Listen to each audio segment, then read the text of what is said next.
And happy Friday, traders. Welcome out to today's halftime report presented by tackletrading.com. And we are here live on YouTube, Matt, like we come every day at our halftime report.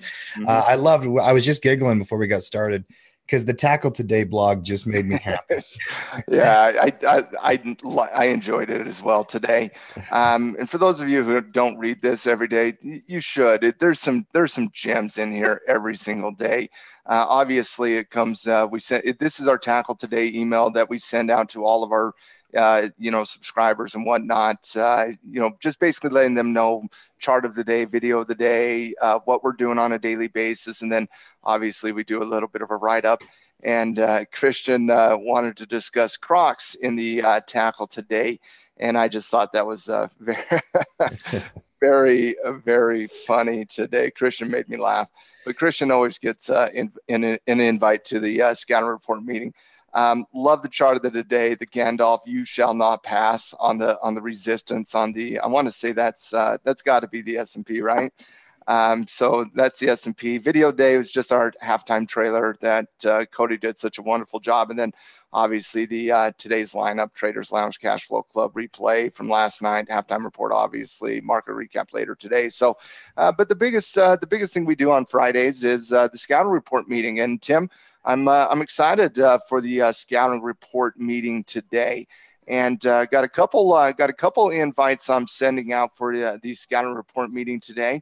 Let's see, Adam Stewart is going to be joining us in the Scouting Report meeting today. Adam, well done, young man. Nathan Warren is going to be joining us in the Scouting Report meeting today.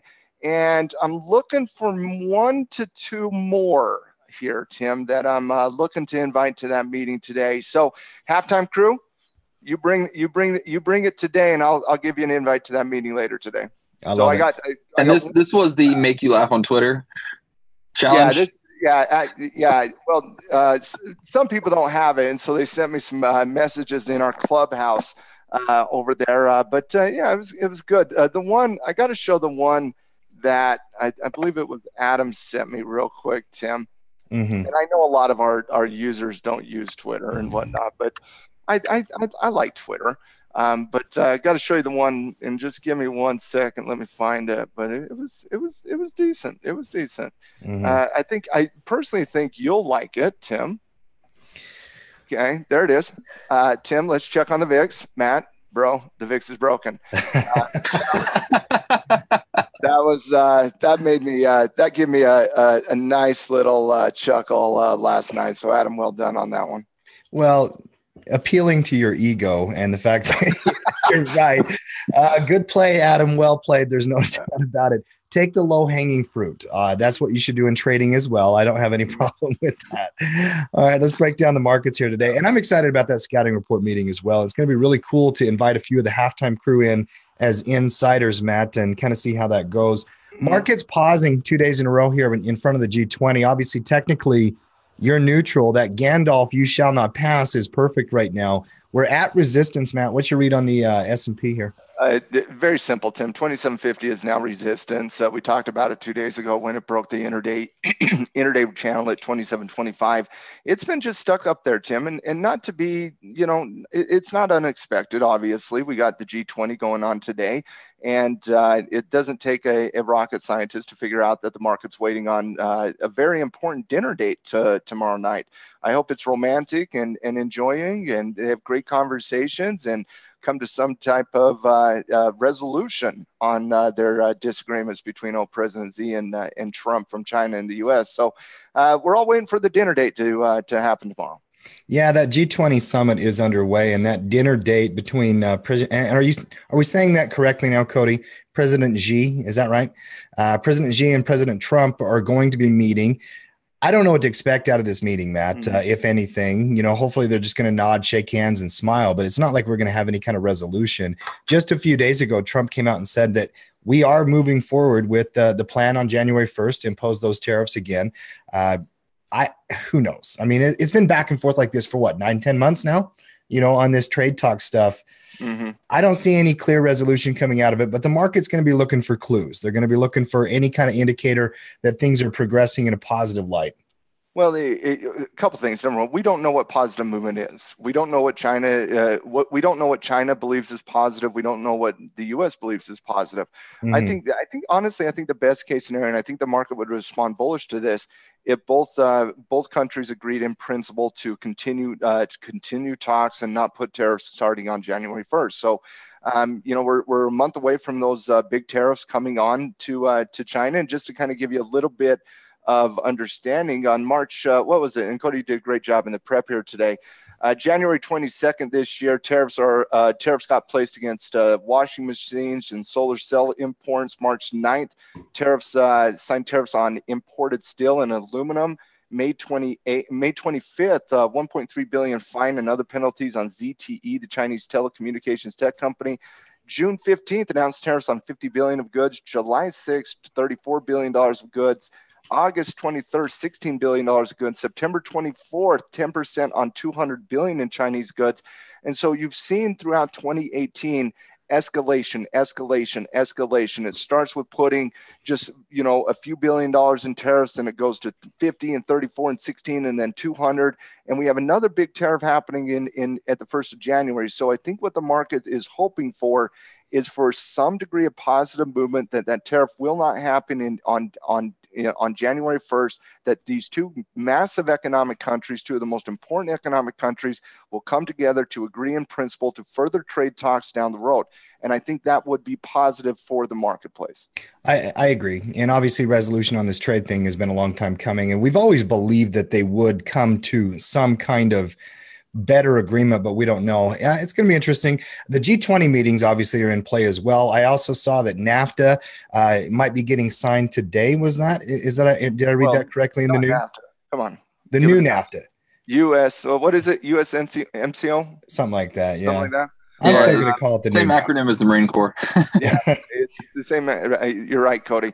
But no, that is being signed today. It just as a word of caution, it still needs to be approved through Congress, but I'm pretty certain Congress is going to approve that trade deal. Yeah, it's going to be interesting. Several stocks in the news here today as well on the S&P. Matt, Marriott Hotels, they had a data breach in New York, from what I understood. They have an investigation. Not good for old Marriott. We keep seeing these kind of stories over and over and over again, whether it was, with Facebook or with Marriott here today. Obviously, cybersecurity is a major issue in 2018 and moving forward. Well, Tim, I mean, obviously we're not as big as Marriott or whatnot, but it's important for every company that deals with any type of data collection on the internet. Mm-hmm. And we've seen it with Facebook. When you lose the trust of the public, it takes a while for the public to come back. You saw it with Experian from 2 years ago, and so on and so forth. So every time we've seen these types of data breaches, they don't snap back. You lose a little bit of trust to the public, and it's going to hurt your company. Cybersecurity is vital in the environment of 2018. Playing off of the news here, a gap down with a green candle sitting on support. Not exactly a bullish signal, but I would expect that to settle in. If it breaks below that support, though, that is tradable to the downside, Matt. There is a trigger there, probably next week potentially. I don't get into Marriott too often. I haven't traded that stock in quite some time, but it was interesting when I saw that news headline. AT&T also in the news today, and it seems like they want to go after Netflix, and everybody wants to go after Netflix. Disney and AT&T and all these companies keep saying, we're going to make our version of Netflix. Some of them have been successful in some regard. Disney's going with their new streaming service at some point, but good luck is my exact opinion. They're all playing catch up to what Netflix has been doing. Every single one of them are playing catch up. Disney, AT&T, all of them are. And the simple reality is Netflix has such a stranglehold over that marketplace that it's going to be very difficult. Disney specifically made a massive mistake years and years ago when they could have been the Netflix and they chose not to. So it's going to be interesting to see that competition over the next 10 years. But my bet is on Netflix. That is my bet as well. The thing about it is, Matt, we've seen this many, many times. And the one thing that I don't think these companies can respect is the amount of money Netflix is willing to borrow and spend on content. I don't know if they're willing to pony up the way that Netflix does. And Netflix may end up having a failed strategy in the long term. You don't think they're going to be willing to spend $10 billion on content? It's unbelievable. It's unreal. I read some of those contracts that happen with people like David Letterman and the Obamas and whatnot, and how much, and even like I the think comedy Dave specials. Chappelle got like 50 million from Netflix for his special. It's unbelievable how much money they are paying for content right now. By the way, that Western movie by the Coen brothers on Netflix right now, highly recommend it. Wonderful movie. I love the Coen brothers films. See, that kind of thing they're doing. I don't know if AT&T is ready to pony up and do that. No, Even Apple hasn't been able to compete with Netflix on content like that. So nobody has. nobody has. Amazon Prime a little bit. Yeah, S&P 500. I'm looking at the internals here, Matt. You've got a mixed market. 261 companies up today, 233 companies down today. Perfect for another theta strategy. And we did put out our Twitter poll on what we want to do here on Friday Fun Day. And we are going to do what in our teaching content today, Matt? We are going to tackle the poor boys covered call is what we're going to tackle here today. And the poor boys covered call is a wonderful strategy to reduce cost. And the one thing as a trader, here's the reality, Tim. The one thing as a trader that you'll learn over and over and over again is the more things you learn, the more advanced option strategies you learn. What really happens is you learn how to lower your personal cost. So for example, if I buy and this is just an example of, and we'll get into it later on today, but if I buy a stock at $100, it's going to cost me, basically 100 shares, and it's going to cost me $10,000. Now on margin, that can lower that cost to $5,000 if you use margin, but it's going to cost me anywhere between $5,000 and $10,000 depending on the type of the account and whether or not I use margin. If I write a call option for say $300, well, if I take the $300 divided by the initial buying power of $10,000, that's a 3% ROI. If I learn how to use margin, all of a sudden 3,000 divided by 5,000 is now a 6% ROI. So you get the same cash flow, but because now you're a little bit more advanced and you know how to use margin and whatnot, all of a sudden your initial cost goes down, your ROI doubles from 3 to 6%. But in the poor boys covered call, what you do is you don't buy the stock. What you do is you buy a longer term option, call option, usually 3, 6, 9, 12 months out, right? Just depending on how you want to approach it. You buy a longer term option, and let's say that longer term option, Tim, costs me $1,000, right? So I buy a 6-month option, it costs me $1,000. And now instead of, putting in $10,000 or $5,000, now I've lowered my cost to, that $1,000. I'm still going to get the same ROI. I'm still going to get the same cash flow. I sell that same, $300 call option, which is a short-term option, and now all of a sudden my ROI is 30%. Now, the only difference that happened in that example, Tim, is not the amount of cash flow you're getting. It's not the option you're selling to generate the cash flow. It's simply understanding different market products and understanding that if I use different market products, I can lower my cost from 10,000 to 5,000 down to 1,000, which means as I lower my cost, my ROI jumps up. I love the poor boys covered call. There's a lot of complexity to it in terms of the Greeks, and you can make it really complicated. But what you just described is the best way to teach it. It's very simple. You're just lowering the cost of the underlying asset so that you can keep cash flow. What we're going to do here after we break down the markets, Matt, is I'm going to go in and build a few on, I think we chose XLP and ETF, Alibaba, XLP, BABA, and GLD. And GLD. Yeah, we're going to do that here in just a few minutes. Give me General Electric down 6% again. One of my favorite companies to highlight every time it gets crushed. And Matt, it just is a falling knife. This is a good example why you have to trust what you see. This has been bearish for a long time. I don't understand why anybody holds this company. I honestly don't, Tim. I know 20, 30, 40, 50 years ago, it was a special company in a special environment, and a lot of people made money, a lot of money over decades owning this stock, but they've given up everything. They've given up everything. There is no reason to own this stock in any capacity, in my opinion. And Tim, and I get this, it is extremely hard to sell something that you've owned for decades, right? It's extremely hard. But what are we doing? I mean, you invest to make money. You don't invest in the company. You don't invest in GE. You're just using GE to make money. GE's not calling you up and asking your opinion on their debt. They're not calling you up and asking you your opinion on what you think they should do with the future of their company. You make money if they're right, you lose money if they're wrong. And GE has now been wrong for a decade. Correct. Get the hell out. Well, and it's clearly been that way on the chart for now a couple of years. It's been breaking down, breaking down, breaking down. The only thing would be stubbornness, Matt. People that just don't want to sell their losers, and we've seen that many, many times. It's an age-old mistake in investing. There's no question about it. Well, and it's just the people that are coming out of that. Well, gee, it's got a very low PE ratio. It's undervalued, and it's like, yeah, it's undervalued for a reason. In a market environment that has skyrocketed with asset prices at historical levels, GE got slaughtered.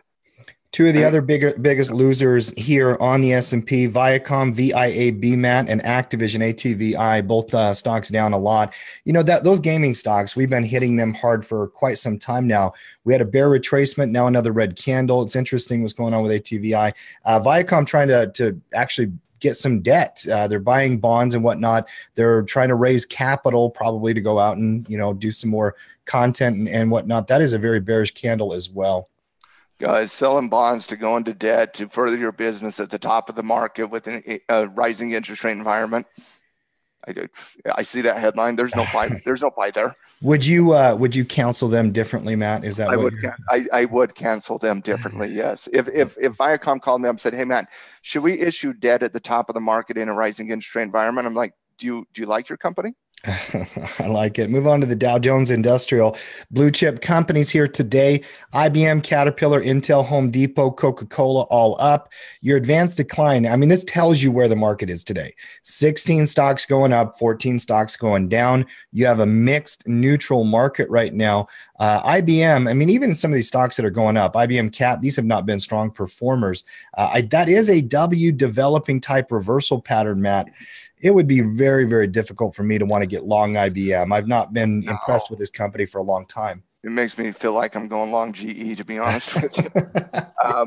But not. It's not there yet, obviously. The falling knife here. People want to pick it up. And right here, this is an interesting one. And we see this all the time. Market's getting slaughtered, getting beat up, gets a negative reaction to earnings, starts to slow down, and traders like, oh, it's slowing down. It's time to buy, right? No. Wait for it to continue to come down. Wait for it to show a buy signal, wait for it to show an increase in support, and then break out of resistance. I'm not personally going to do it because I don't trade IBM, but a break of 125 would be a tradable signal. Give me Intel if you would, though. One stock that I am impressed with their fundamentals and has a reversal type pattern developing. It's not triggered yet. We've been talking about this one over the last few months in several different capacities. When it was breaking down in bearish, obviously you had to trade it bearish. But now you're starting to see something here, Matt, a break back above 50, and I would be absolutely on top of Intel. Yeah, I was going to say the same thing, and I didn't know what your trigger was because you do have a little bit of a base right here at 49.10, but anything underneath that 200-day moving average, which is right there at $50, I think a break up above that 200-day moving average is significant for Intel. Yeah, I agree. In fact, Tackle 25 stock from the past year and a very fundamentally strong company, very liquid options. I like that company a lot. Could be a candidate for a poor boys covered call on a breakout, but I would probably play it delta wise. We've talked about this this whole sector and industry kind of turning around. Applied Materials is getting back up above 36. So Intel, Applied Materials, both of them reversing. Intel above 50. I've said it before. Anything above 36 on Applied Materials is a tradable signal. And our producer, Cody, I just saw the reminder in our show notes. If you're watching this and you're halftime crew, first of all, welcome, #halftime crew. And if you're new to our channel, always click that subscribe button so that you can get alerted for future halftime reports whenever we go live. And the bell is important, I understand as well, Matt, because then it sends you an alert when we are live and you can come in here, be the first one in on the halftime report. Some of the losers actually on the Dow, probably the biggest loser today is Goldman Sachs.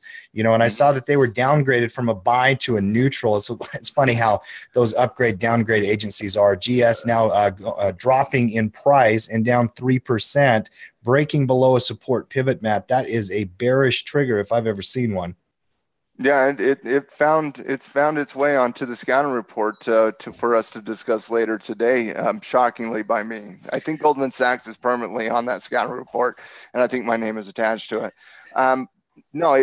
Honestly, downgrade. And Tim, how would you categorize when a rival bank downgrades another bank? How would you categorize that? Well, because wasn't it Morgan Stanley? I think it was. Morgan Stanley who downgraded it. I'm not 100% sure, but I think I read it was Morgan Stanley today that downgraded it from a buy to a neutral, right? So it went from buy to hold, basically. Does Goldman respond by saying, you know what, Morgan Stanley, we're going to downgrade you in the future? Bank of America and Merrill cut them to a neutral is what it was. And here's the thing. I don't ever care about the analyst ratings anyway. I mean, we play the game on the podcast where we talk about it and we try to guess them and they're always wrong. I read a study once when I was a new trader and it's always kind of stayed with me. And I've seen it over the years that during the tech bubble crash, Matt, 90% of the companies on the NASDAQ, when it dropped 90% over a 2-year period, were still rated as a buy or a hold. Yeah. A hold. Yeah. You know, so I mean, it's what they do. They very rarely downgrade blue chip stocks to underhold. Yeah. Very rarely. Even when they're cut by 75%, they rarely do it. That's correct. So I don't know. I don't read too much into it. I'm sure that there's a little backbiting there on Wall Street. Maybe they, kind of throw a shot back across the bow, but I would doubt it. Who knows? All I know is this: if you're going to downgrade Goldman Sachs, Merrill, and Bank of America, why wouldn't you downgrade your own stock? They're all doing the same thing. Yeah, downgrade your own company. That might get you fired if you work at Merrill. I could see somebody at Bank of America right now. Guys, if we're going to downgrade Goldman Sachs, our stock's doing very similar. It's getting beat up pretty hard too. I think we should downgrade BAC down to a hold. You're fired immediately. Yeah. WDAY is the top stock on the NASDAQ. Give me the NQ first, and then we're going to go through the different companies. Workday, NVIDIA, Celgene, Gilead, and Tesla are leading the NASDAQ here today. But again, the internals are mixed. There's nothing going on in the market. The whole stock market is waiting for this G20 meeting to come through the weekend, get some clarity from the Trump G meeting tomorrow. There are 53 companies going up and 47 companies going down on the NASDAQ 100, Matt. Mixed market here on NQ. Yeah, I mean, honestly, guys, it's just a boring market. When you have major economic events coming up, they wait for the major economic events. And word to the wise, for the Forex and the futures traders, get excited for Sunday's open. I agree with that. You're going to get some volatility coming out of the weekend. And I would probably, think about going into the weekend hedging or even balanced in your approach and getting some cash ready so that you can do something Monday or even Sunday if you have a Forex account. Because, Matt, the Forex market opens up on Sunday afternoon here for us in the U.S., Those futures market. And so does the futures market. So you're going to have a little bit of a jump start to whatever's going on over the weekend. Yeah. It's amazing. Yeah. I mean, traders who understand how to trade 24-hour markets, they'll have about what would that be? A 15-hour head start on the cash open on Monday. Yeah. It's going to be interesting. NQ still has a lower pivot low and a lower pivot high. I have it ranked as the weakest, and there's a lot of tech names that I'm still very weak on. We talked about Facebook yesterday. Just give me a quick chart on FB. One of my favorites. It's obviously going to find its way into our discussion later today. Bearish retracement, old support, new resistance, falling 20-day moving average, Matt. That's about as textbook as you get for a bear retracement. Yeah, and it's going to be on the scatter report, right? We just know it's going to. But here, and I want to do a tiny bit of a deep dive here on triggering here, because this stock is going to be on the bearish options report. I can almost promise you that it will, right? Could you see anybody saying no to a short position on Facebook next week? No. Okay, but the difficulty in that is where's the trigger, right? Because you need to have it set up a little better. Price is still appreciating coming into the breakout channel. Price is slowing down here, but it's not like we already have confirmation, Tim. And I doubt we're going to get confirmation today. Okay. So the question is, where does that confirmation go? Now, in the scatter report meeting, that confirmation will have to be underneath the low of today. Right. But the reality, Tim, is this could still go up and doji up into here, and that would change that trigger. And so as you're watching those scanner reports, guys, we put the trigger underneath the low, but a lot of times you got to wait for it to set up again, because technically underneath the low of today on Monday would be a trigger. Would you agree? Well, yeah, you could trigger definitely there. You could also go into an intraday, and get a couple of different locations as well. I think the most likely scenario is it's going to go up there, touch off that 20-day moving average, and then the trigger would be with the break of the 40. And And that certainly could happen, right? You're forming a bullish retracement on the intraday. It could test the highs here. So when you're watching that scan report meeting, I mean, we're going to put a trigger on there because we always do. But those triggers change throughout the week based on what the stock is actually doing, right? That's up to the trader to make that determination. And so as you're seeing this approaching that resistance channel, I'm looking at shorting this stock. I don't know exactly where my trigger is going to be next week, Tim. I don't know yet because it hasn't confirmed. So you got to have some critical thinking when you're going into this, because stops don't change a lot, targets don't change a lot in swing trades on setups, but triggers certainly do. Correct. And I saw a question actually on one of the posts you had from a couple of years ago about a long stock order entry over in one of our videos. And it was a really good question. I can't remember which of the students was asking it, but he's saying, okay, Matt, where do I trigger? Is it above today's high or yesterday's high or the intraday high? And I just kind of responded and answered, well, it could be any of the above. You have to have critical thinking skills. There are 3 or 4 different ways that a trader could trigger into a trade.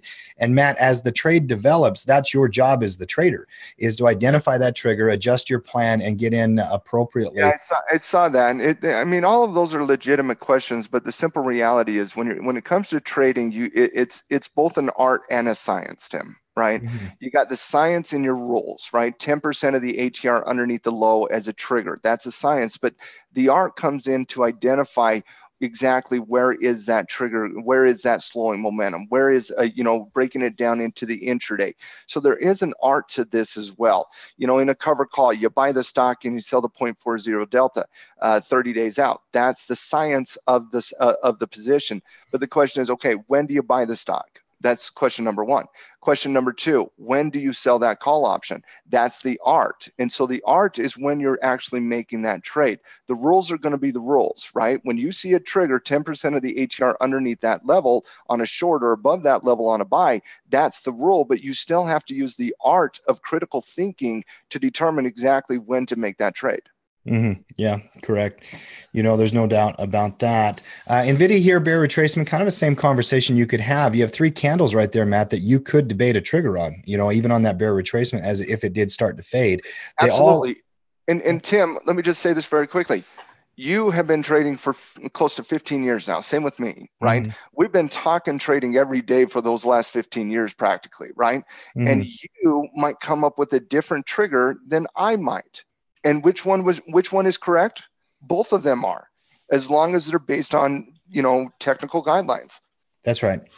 Yeah, that's right. And you want to have some structure and some guidelines for your own personal trading so that you are consistent in the way that you approach it. You don't want to be, floating around like a paper bag in the wind, obviously. You want to have 2 or 3 or 4 different techniques that you rely on, and then you're going to build your confidence. I mean, we're talking about, subtleties though, Matt. It's not like I'm going to trigger at 110 and you're going to trigger at 140. We're looking at somewhere in the same location. No, I'll promise you and I would have a trigger within 10 cents of one another on a $100 stock. Pretty close. That's exactly right. Quickly, RTY, let's look at that index. And I'm just kind of watching this thing thinking neutral until we see. It's very much like the S&P and the Dow, not like the NQ. I still see tech as the weaker of the area, which is where we break down all those sectors. That's important in that tackle newsletter we do on the weekly. Cash flow condors. If there's some negative reaction to the meeting tomorrow, that's a perfect opportunity to sell bear call spread that we talked about yesterday. Yeah, I agree with that. I'm looking for another opportunity on Monday for some credits on RUT. There's no doubt. And let's move on to the dollar. So much of this wait and see will be in the currency markets and all the other markets as well. But the dollar's having a nice little day there today, Matt.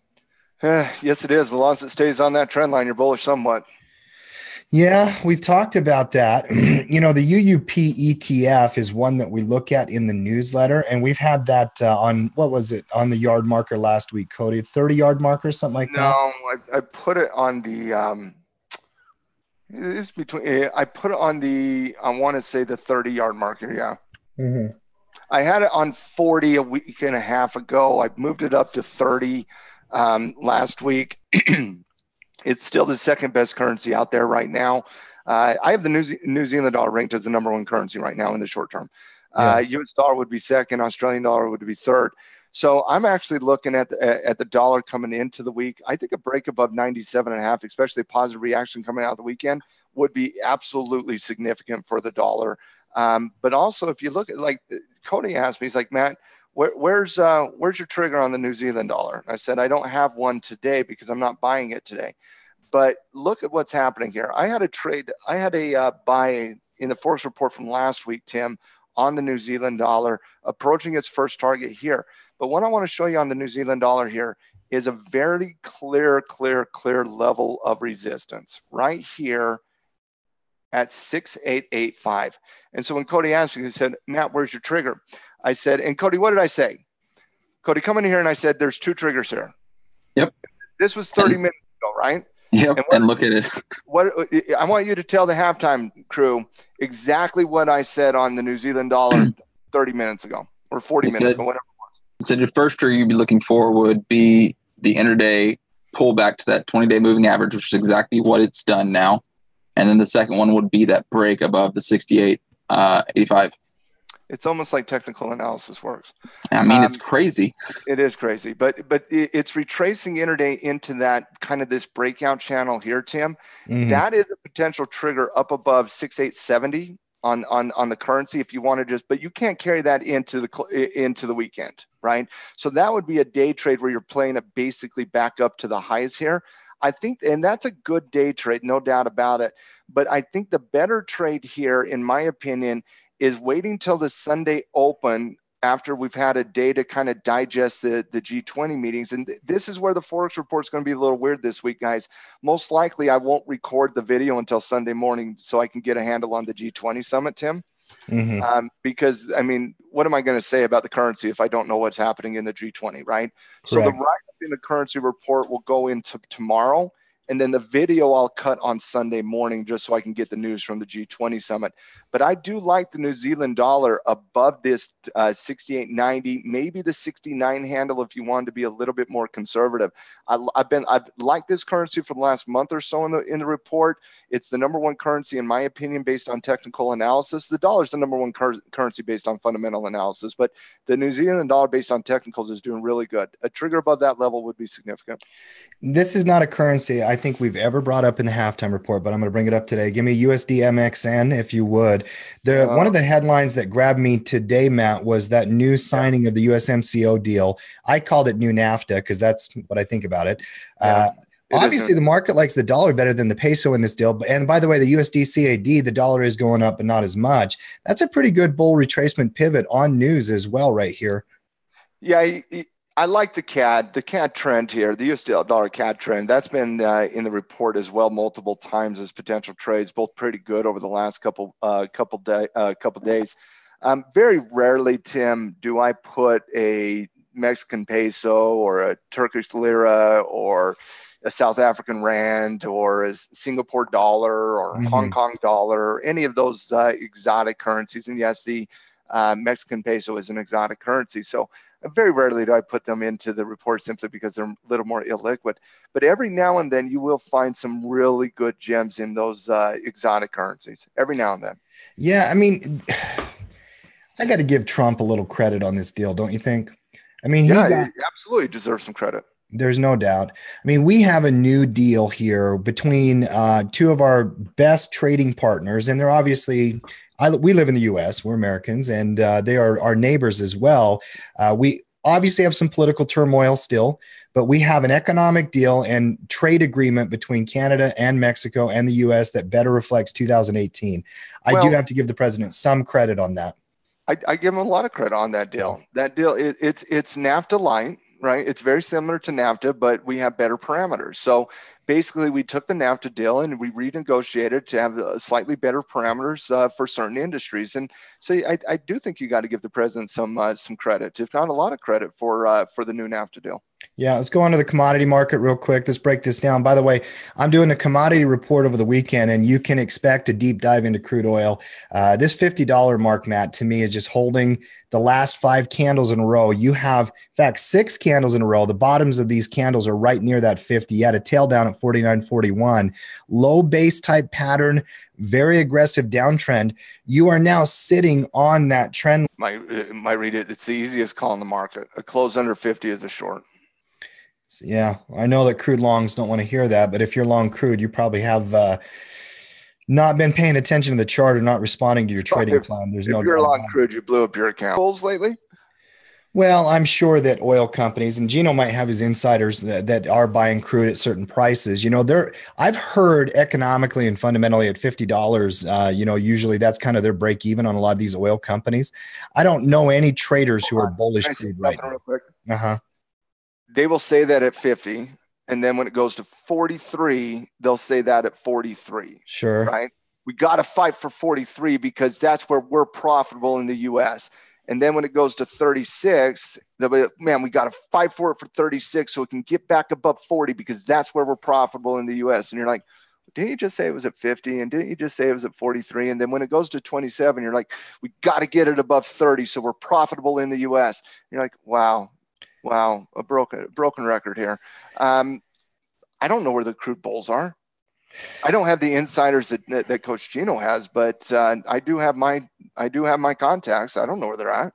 There's not a lot of them out there, obviously. In fact, most traders I know, and even hedge funds that I've been, hearing from, they're still looking at short positions potentially here on crude oil. I could understand why somebody wanted to just be out of crude oil and not touch it at all. I get that because that's actually where I've been the last little bit. But a break below 50 is a new entry and a potential trigger. Brent down, crude down, nat gas down 2% here today. I'll deep dive all of that on the commodity report. Obviously, when the dollar goes up like it did, you're going to see commodities come back. Gold down 0.5%, silver down 1.5%. Give me that SI, Matt, if you would, and we can look at GLD and whatnot. We've been more bearish on silver. In fact, in our reports, we've had it on a more negative yard line than gold now for some time. Obviously, not a very strong chart. There's no analysis here. Yeah. Metals are still stuck in a range. Even as the dollar has been heading higher, they've held that neutral range for a while. Big day up, they'll come down, but then when the dollar settles, they go back up. I'm fairly neutral on gold until it breaks that 1240 mark like we talked about. Slightly bullish on the dollar. I'm dead neutral on both gold and silver. All right. That's where we are at that. What is it? The fourth quarter of the halftime report. We are at that moment. Guys, if you're out there and you're watching our halftime report, thank you for being here. It's awesome to have such a loyal halftime crew. What we're going to do today, Matt, is we are going to teach some concepts called the poor boys covered call. And I'm going to go ahead and bring my screen up and we're going to dive into this. As a coach and a mentor and as a trader with, the experience that I have, I've had the opportunity to work with so many people. And one of my favorite strategies to teach is the covered call. And Matt, I always start with that. If you've got an IRA or that type of an account, those are great strategies for those accounts. But every now and then, and even if it's just a high price stock for anybody, somebody will say, Tim, I would love to do a covered call on that, but I can't afford the shares, or I don't want to spend the money on the shares. And that's where the poor boys covered call is an alternative and a replacement to it. Talk high level for a minute about why we use the poor boys covered call. Hold on. I wasn't paying attention to you. That's okay. What do you like about poor boys? I was chatting with Steven. Steven, real quick. Steven says in the chat, I know I'm not the only one who appreciates these Justice brothers. Where's the love? Likes and shares, guys. Steven, that gets you an invite to the Scouting Report meeting. I agree with that. Steven is also Dallas proud right there. I met Steven in Dallas last January. So Cody, Marie, and Steven, we're going to get. Steven, I hope this isn't offensive, but every time I see your name, I think of Steve McQueen. That's not offensive. He's one of the coolest dudes in history. I was going to say, that's awesome. I know. But you never know. You just never know. So, Steve McQueen is awesome. Yeah, go ahead, T. All right, let's high level this. Let's slow down, take a step back. If you're out there and you're trading because you want to build income, type in the word income, okay? Let's think about that. How many people approach the market because they want to have a secondary or a supplemental income in the market? Obviously, a lot of my traders do, a lot of the people I meet do, and a lot of people who get into markets do. Now, Matt, there's delta traders have the potential to make the most money, in my opinion, but theta traders have the highest probability to make consistent money. Now, yesterday was Theta Thursday, and we put the poll out there on Twitter what to talk about here today. The Poor Boys covered call is a theta strategy. Now, there are other theta strategies, common theta strategies, covered call, naked put, or short put. Okay, it doesn't have to be naked. It could be just short in an IRA, cash secured.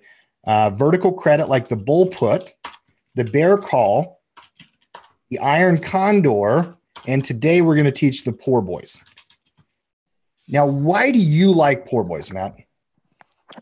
Well, technically, I like poor boys for the same reason I like advanced option strategies. Once again, it allows you to lower cost. When you lower cost, that allows you more capital to go make more trades with.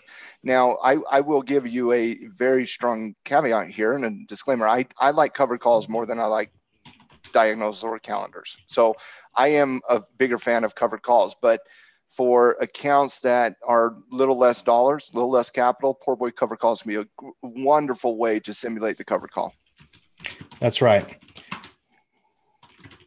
And I'm typing this out as well. And really there are differences, and it's always a trade-off. You're not going to be able to get a higher ROI and not trade something off. And so what I want to do here is kind of build 3 different poor boys covered calls, and we pick the stocks and we'll go through those here in just a minute. And I want to do that in the risk profile so that I can highlight the theta characteristics and the difference between the covered call and the poor boys. See, what a covered call is when you buy 100 shares, sell a call option. Popular, famous strategy, something that we've been using for a long time. We've probably podcasted about covered calls more than maybe any other topic, Matt. We're bringing traders in, Coach Greg, Coach Micah, whatever it might be, and talking about that. The Tackle 25 is based on the covered call strategy. Now, poor boys is when you buy one leap or longer term option and sell -1 call.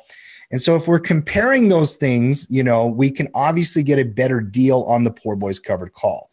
I have an approach to the market that's pretty consistent.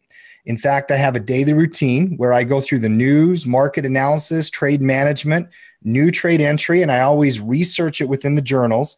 And then I journal my trades, and then I go through more continued education. Whenever you're doing research on one of our poor boys covered calls or any of the strategies, I would strongly recommend that you use the Theta Research spreadsheet.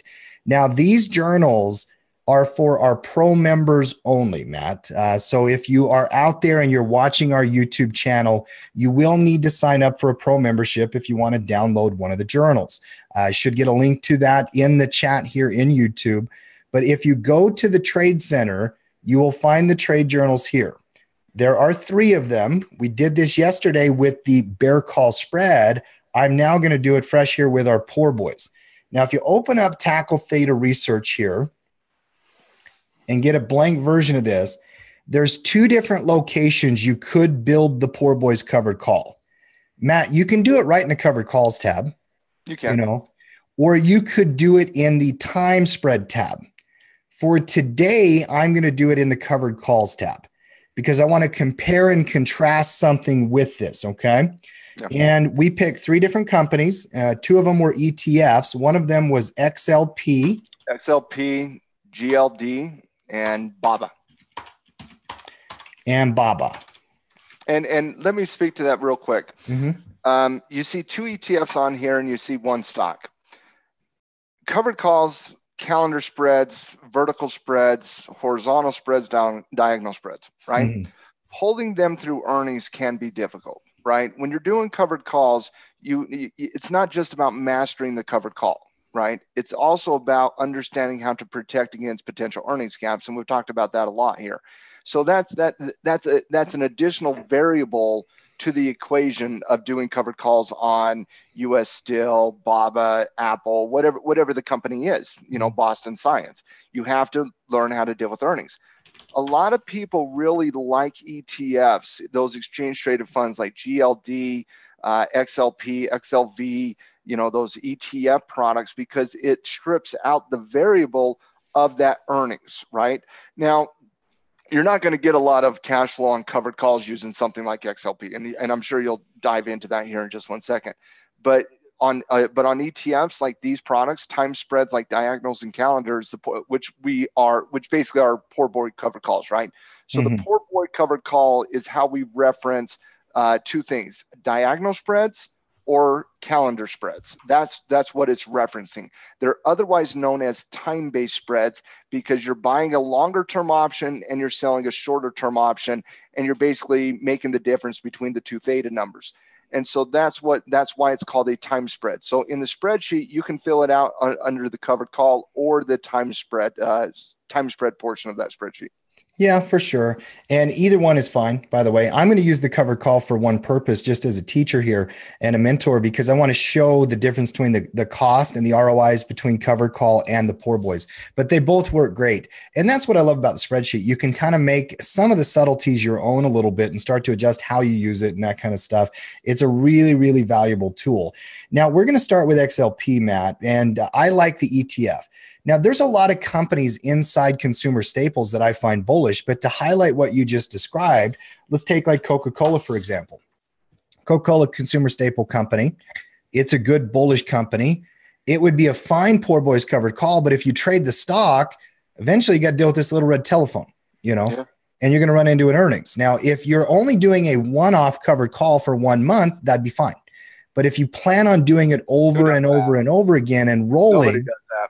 Yep, that's right. Nobody does one-off covered calls. They do one-off swing trades. They do one-off calendar spreads. They do one-off bear calls and vertical spreads.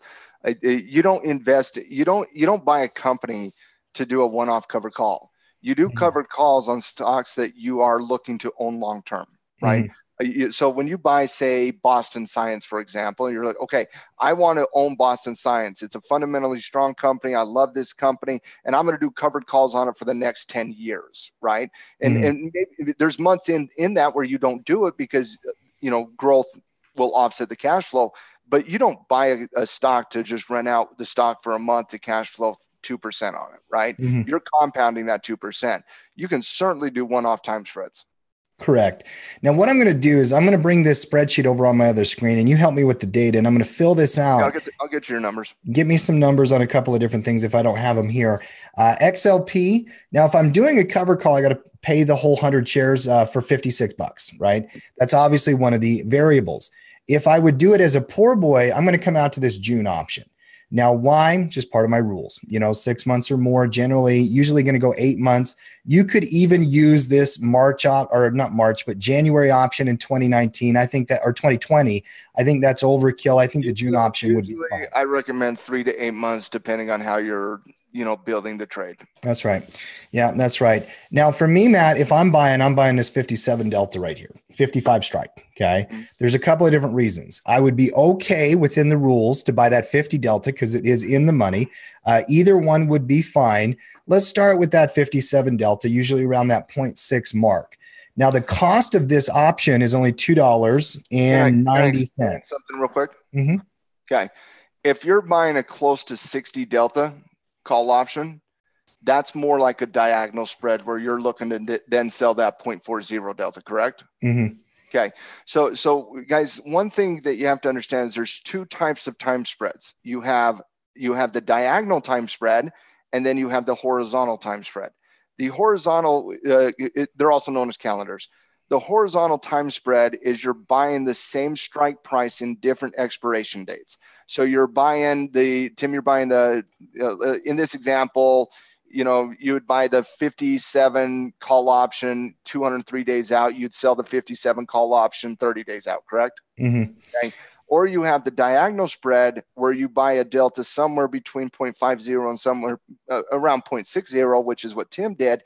He bought the 57 delta, which was around that 0.60 delta, and then he's going to go sell a 0.40 delta short term, much like he would in a covered call. So what Tim's doing with the diagonal spread here is he's trying to make it much more similar to the actual covered call versus the horizontal calendar, correct? That's right. Yeah. And it's where you're creating your profit window on your risk profile.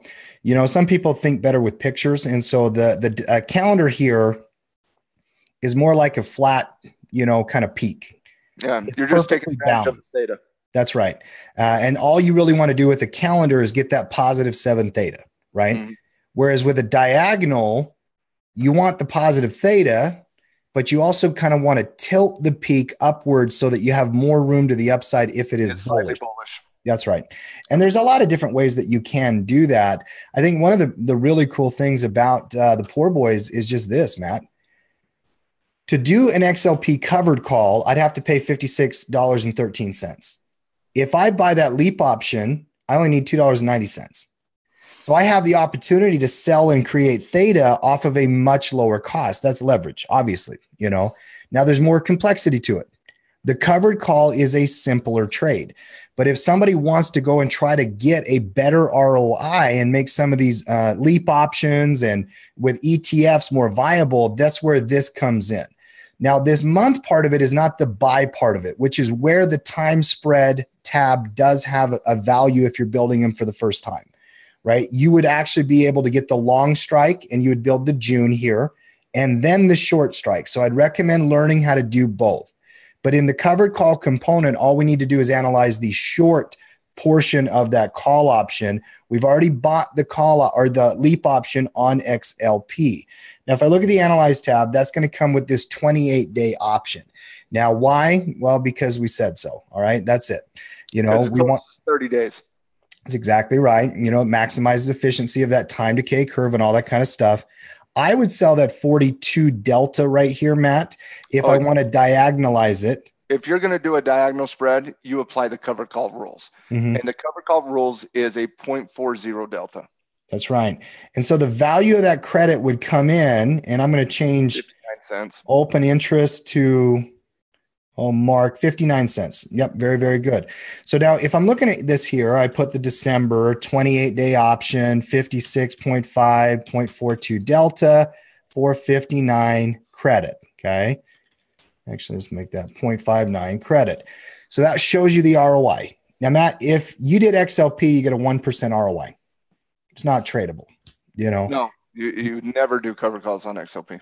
But if you anchor this with the leap option instead, your 28-day option using the 56 strike, 0.42 delta, same 59 cent credit, you get a 20% potential ROI. Now, in some way, that's a little bit deceptive and misleading in one regard. You're not capturing all 20% unless you capture the theta inside that window, right? But you can see it. Yeah. You can see the leverage playing out right there. It makes it to where you can do covered calls on ETFs and make them viable. Now, Matt, give me some numbers here. What's the price of GLD? All right. So I'm just basically going to give Tim the exact same numbers that he got on XLP so he doesn't have to flip screens up and down. GLD is 115.42. We're doing the December $28 call option. Now we're going to do the call option sold. So we're going to do the 116.5 call option sold. Delta is 0.38. And the credit received is going to be 82 cents. Okay. Now on the switching it to the poor boys, we're going to do a diagonal spread here. Now, guys, I want to test everybody watching here. Now, if I'm doing a diagonal spread, okay, what delta should I sell if I'm doing a diagonal spread? Now, Tim, as they're answering the question here, because we do have a lag, if I'm doing the diagonal spread, I want to sell the exact same delta that I would do in the covered call, which is the closest to 0.40, which is going to be the same as the covered call you just did. So December 28. Now, the cost of that option, Tim, on the short-term, on the long-term option, so give me that long-term option. That cost of that is going to be, go back to your spreadsheet, T. Sure. Okay, so the cost of that option is going to be 0.60. We're buying a 0.60 delta. We're selling a 0.40 delta. That's going to be the 114 strike price. That is $550, so 5.50. It's pretty obvious, and I loved what you did yesterday. These are bad. Okay. These ones are bad. These ones are good. In terms of the ROI numbers, Matt, obviously you're going to get a much better ROI number coming through here when you're leveraging into gold with $500 instead of, $115. with a $5 leap instead of $115 stock, you now are playing with leverage and your ROI percentages are going to come up quite a bit. Now, the reason why they call them a diagonal spread is when you look at this on the risk graph and you're looking at GLD, exact same thing Matt just did there. You play the long option here. In the short option, you play that one here based on delta rules, and it creates this diagonal window up here, which is what creates a poor boy's covered call. I like it on ETFs. You can do them on stocks. Absolutely. Now, absolutely can do them on stocks. And one of the stocks that you had identified, Matt, that we were interested in was BABA. BABA is in that rotating trend. It's a stock that's a tackle 25 company. It's got some personal characteristics, those kind of things. Yep. Okay, so I'll just give you the numbers on the cover call, Tim. 158.04 is price. December 28-day contract. Strike price 162.5. Delta 0.41. Credit is going to be 450. Now, for a covered call perspective, these are viable numbers. You could trade BABA as a straight covered call. 2.8% ROI is not a bad return, Matt. We want them 2% or higher.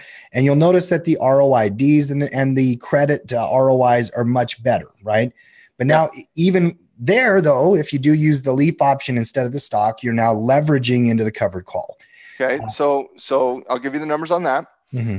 Going out to June, same thing on the buy side. So I'm going 203 days out. Mm-hmm. I'm going to buy the closest 0.60 delta. That's going to be the 155 strike. The cost him is going to be about 1935. We're going to go down to the 28-day contract, the same we'd do in a covered call. 162.50 delta 0.41, credit received 450. And that puts your ROI up towards 23% on a one-off trade. Now, the thing about it is for traders though, Matt, there's a lot more complexity to the poor boy. There's no question about that. You have to manage it a little bit differently. You have two options instead of one option. And it comes down to just simply understanding the difference between shares and the leap option. Mm-hmm. You know, the fact that you're adding another component, which is a contract and not just the equity, you do have more complexity on the poor boys, and management does require a little bit more advanced stuff. But it was the concept that, people voted on, wanted to learn here today. And I love it. I love it for a lot of different reasons. If I'm looking at these three, by the way, I know that Baba is going to grab the interest, because if you look at that, Matt, it's 23% ROI. But I actually think Baba is better as a covered call, personally, if you can afford the shares. I can understand somebody wanting to leverage in here on the leap. I like gold and XLP as the poor boys. I think these ones are probably better plays. And you would tinker with that and whatnot, but I like ETFs and indexes on this poor boys covered call system. Yeah. I love it. Yeah. Hold on. I'm picking my spots. Okay. So questions on the poor boys covered call. So Paul says, Tim, I've always had the understanding that the option we buy had to be a higher delta. Why did you use the 57? Higher delta than 0.60? Yeah, I've seen some traders teach 0.8, 0.9 delta to try to simulate stock. To me, Paul, there's no reason. I'll show you why. It's a good question. I don't want to go too far off on it, but I know Paul very, very well, and I know that he's traded this system before. Take gold, Paul.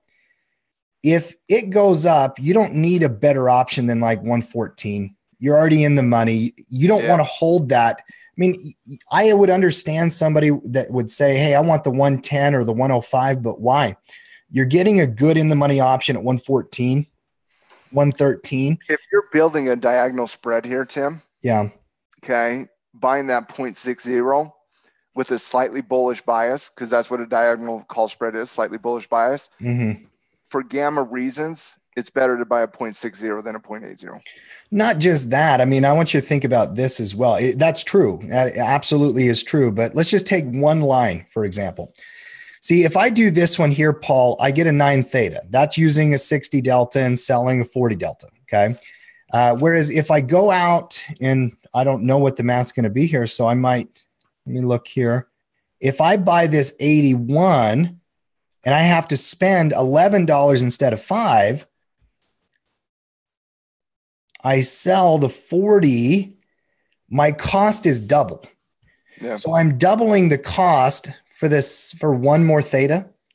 It's not efficient with your capital. Yeah, it doesn't make sense to me. And don't get me wrong, I understand why somebody would be like, well, you want to buy a 0.80, 0.85, 0.90 delta. You're close to 1-to-1 against the stock price at that point.